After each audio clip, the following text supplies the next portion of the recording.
ఖాళీ బీడు భూముల్లో రాజధాని కట్టాలంటే మినిమం 2 లక్షల కోట్లు పైనే పడుతుంది.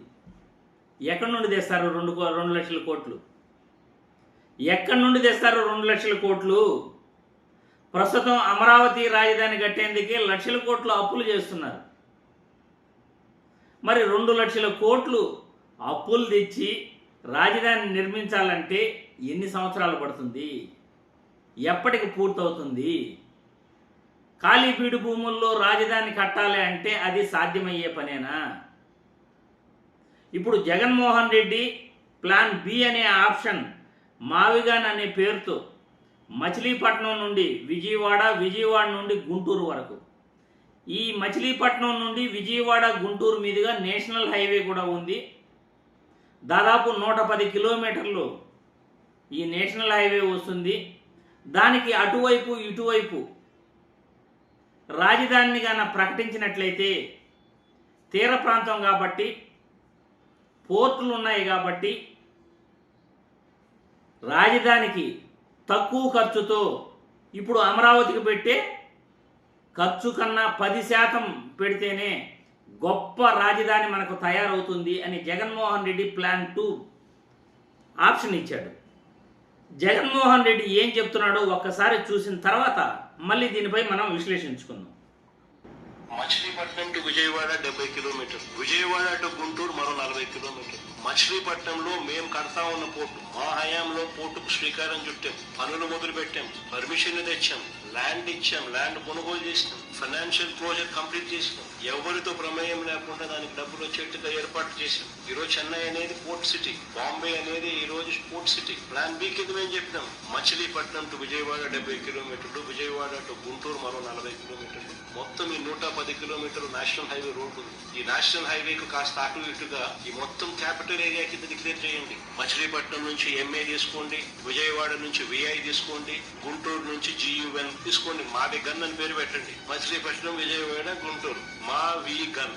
రే గన్ అంటే బాగుండదు నీకు, అది జగన్ అనేది గుర్తుకొస్తుంది లేననుకుంటే సరే వేరే పేరు పెట్టండి. బ్రహ్మాండమైన 110 కిలోమీటర్లు క్యాపిటల్ ఏరియా డిక్లేర్ చేయండి కారిడార్ కింద.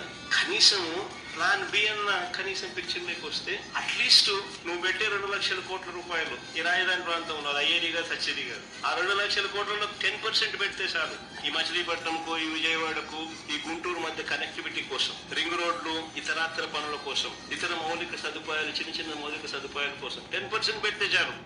మచిలీపట్నం టు విజయవాడ. చూశారుగా, జగన్మోహన్ రెడ్డి చెప్పిన దాంట్లో తప్పేముంది చెప్పండి?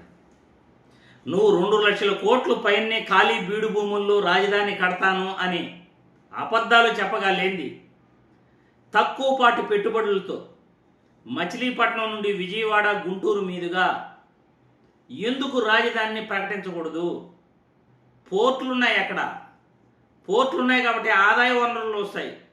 ఆదాయం వస్తుంది కాబట్టి చుట్టుపక్కల తక్కువ ఖర్చుతో మౌలిక సదుపాయాలు ఏర్పాటు చేయొచ్చు, ప్రజల జీవన ప్రమాణాన్ని పెంచవచ్చు, ప్రజలకి రాజధాని అందుబాటులో ఉంటుంది. నేషనల్ హైవే ఉంది కాబట్టి రాజధాని ఇంకా గొప్పగా అభివృద్ధి అయ్యే అవకాశాలు ఉంటాయి.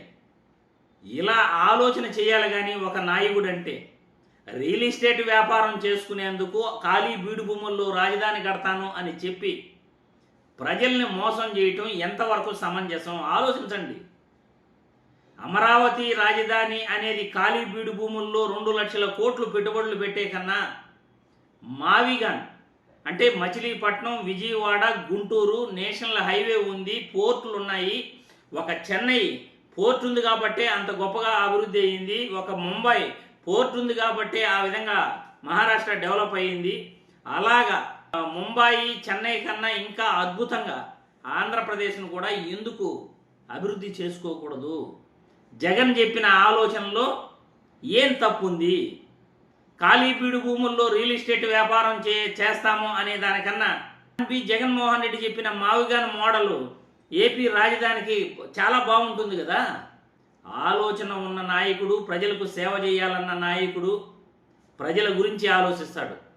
అట్లా కాదు, నేను రియల్ ఎస్టేట్ వ్యాపారం చేయాలి, నేను సంపాదించుకోవాలి అని ఆలోచించే నాయకులు ఖాళీ బీడు భూముల్లో రాజధాని కడతానంటారు. ప్రజలు మీ అభిప్రాయాలను కామెంట్ రూపంలో తెలియజేయండి.